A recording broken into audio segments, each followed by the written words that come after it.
conversations around One Kenya Alliance. I saw them, was it today or yesterday? They're showing up to say, hey, we are still here. The president set to visit Ukambani. The leaders there are saying, well, this is not really political, but which meeting is involving politicians is not political. I mean, whatever it ends up being. But in a sense, quite some little they might be, but something happening in that handshake, One Kenya coalition around the president. Francis, how would you characterize what's there now? I'll say what I said last week. The political transfer season is open. People who understand football, Linus does. Yvonne is a serious fan of netball. So at the end of every season, there's that period. You know, we've been watching the Court of Appeal. We know which lawyers now to reach out to. So, so whatever you say, I will not. Watch yourself. Because that being the case, I will not even say. I can make my pick. I will not even say which game Joe is a fan of. At the end of every season. There's one called Ajua, where we come from. That's the one I wanted to say. At the end of every season, teams are given an opportunity to prepare for the next season.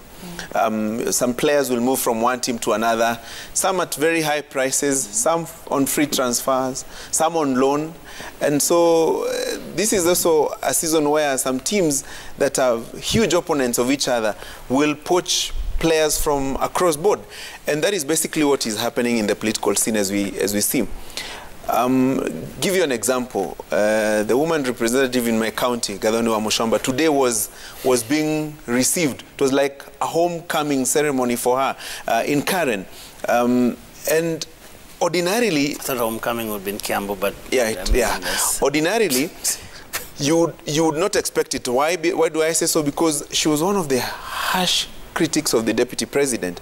If you go back to the library and pick out some sound bites, you would be very surprised at the sound bites then and the sound bites today.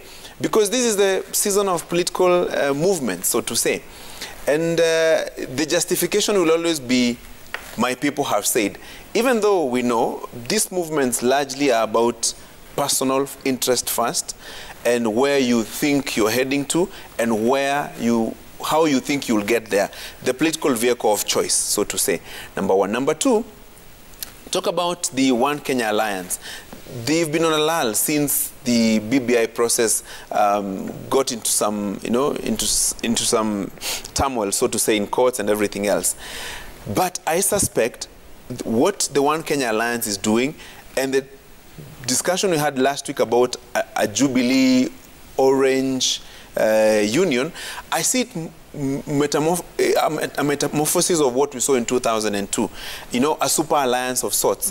You saw NAK then plus LDP forming NARC NAC. I see a scenario similar to that where the ODM or Jubilee team together with the One Kenya Alliance will end up with a team similar to a super alliance of what we saw in 2002. But now the question that will be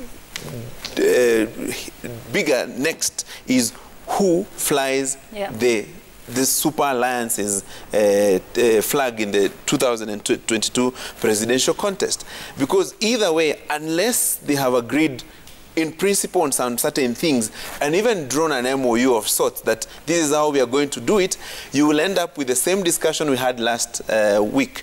The question of betrayal, because somebody will say, I was promised this, I didn't get it.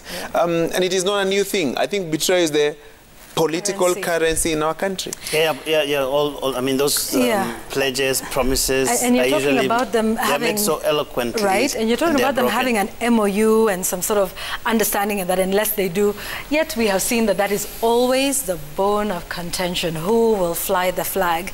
And I think it's important to perhaps rephrase and call them electoral alliances, because they're typically tied to elections and, who wins next, as you talk about the transfer window opening. By the way, I do know that Lionel Messi is now a free agent, just so you know. Speaking of transfer windows. He can join the One Kenya Alliance. He can join the One Kenya. Well, they would certainly need somebody told me to remind Jamila that Messi is a free agent, so he can go to Arsenal. But don't they already have a Messi in that team? I mean, do they? Just saying. Yes. Oh, okay, all right. I don't know much about football to understand what that means. But here's the thing. No, he's called himself Messi in the last election. Yeah, well, you know, okay. So I shall reserve my comments on that. But what I wanted to say was the thing about these alliances, it's the same faces, it's the same people, it's the same parties, even though they may have, you know, changed names. And we have seen this in our country's history, right from, you know, 1992 and 1997, when, you know, President Moi wins the elections with a landslide. In fact, I think in the 92 election, didn't Kanu win 99 of the 188 parliamentary seats, and the combined opposition parties got less than that with 89 parliamentary seats. So it was at that time that, you know, we started to see that if you don't come together, then you're not able to beat him. I also invite you to count the number of votes that the three opposition candidates got vis-a-vis what in 1992, the incumbent then got.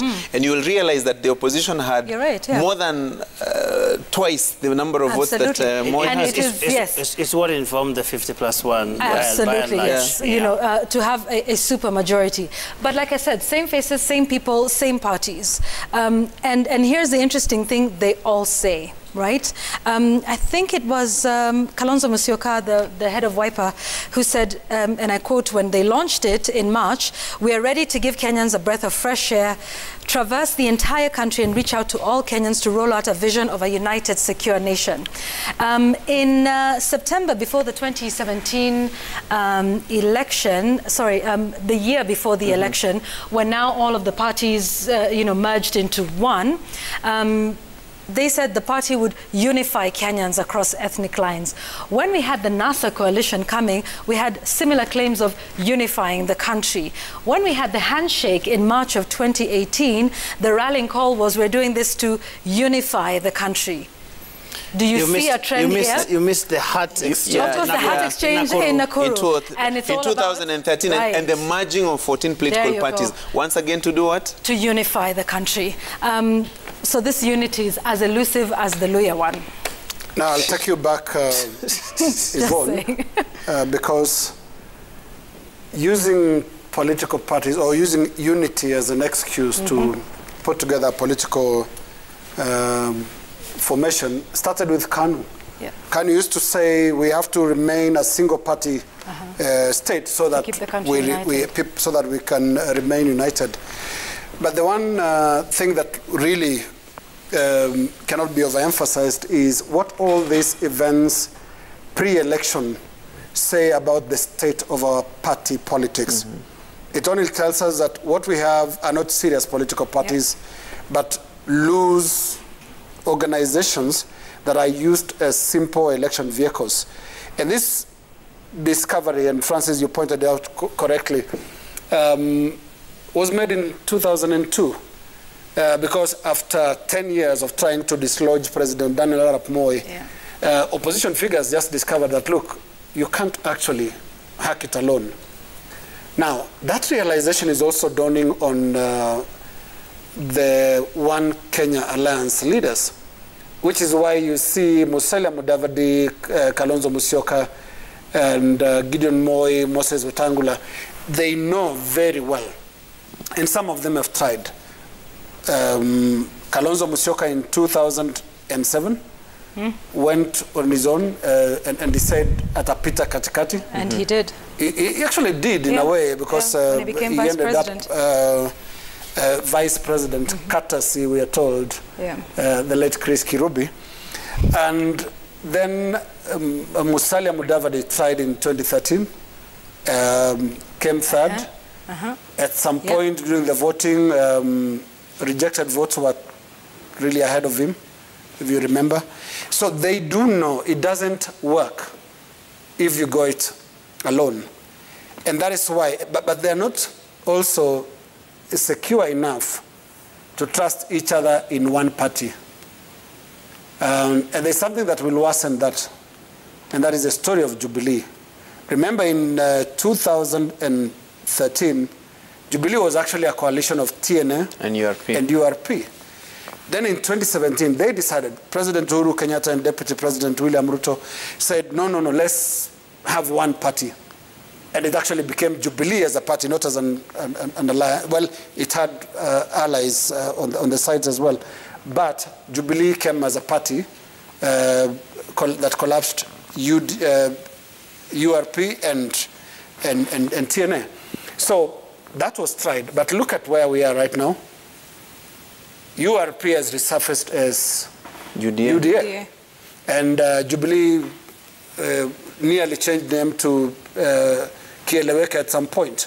Because remember, Kieleweke and Tangatanga were really products of Jubilee. So again, it showed that our politicians cannot compete internally. They all want to be head of a little something. And then you come and negotiate.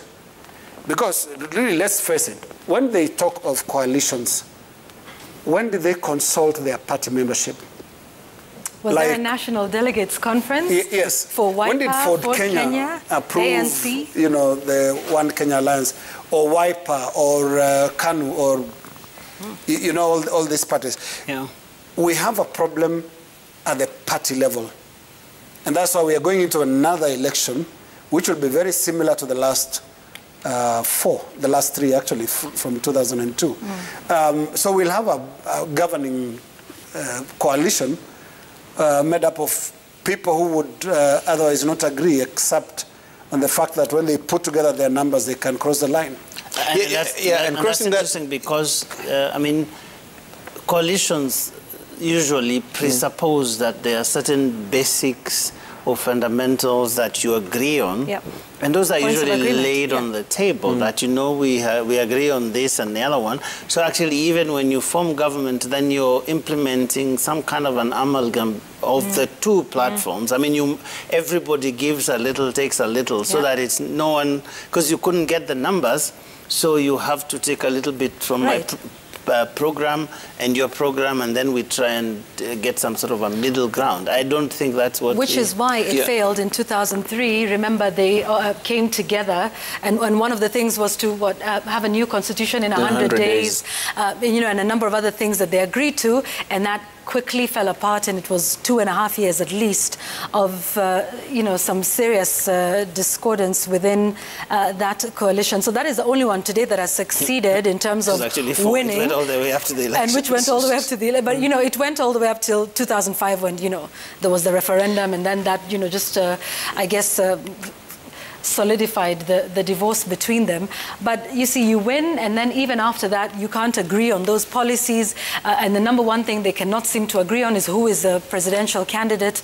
So, and still with unifying the country with all of these coalitions, but then we're still divided along tribal lines, even when it comes to the ballot. The truth be told, Francis just nowhere, but we need to adjourn for the day. Yeah, we need to adjourn. The principal driving force is capturing power. That is the bottom line. And no one wants to be in the opposition. Everybody wants to be in government, because there's the feeling that there's warmth in the government. By warmth, I mean resources and power and legis and everything else. So there's that feeling of wanting to be in government.